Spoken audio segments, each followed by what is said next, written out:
मेरी पहली शादी हुई थी रीना जी के साथ, वो हिंदू हैं। हमारे बच्चे जो अभी 3 बच्चे हैं वो आधे हिंदू हैं आधे मुसलमान हैं। मेरी जो 2 बहनें, एक बड़ी बहन है एक छोटी बहन है, दोनों की शादी हिंदुओं से हुई है, उनके पति दोनों हिंदू हैं। जो मेरे चचेरे भाई हैं मंसूर, उनकी शादी हुई है क्रिश्चियन के साथ।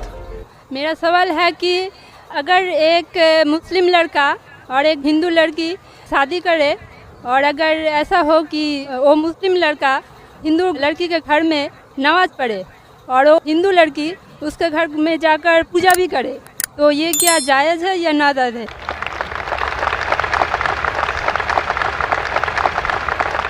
बहन का अच्छा सवाल है कि अगर एक मुसलमान लड़का हिंदू लड़की से शादी करता है तो क्या वो मुसलमान लड़का हिंदू के घर में जाके नमाज पढ़ सकता है और क्या वो लड़की मुसलमान के घर में पूजा कर सकती है?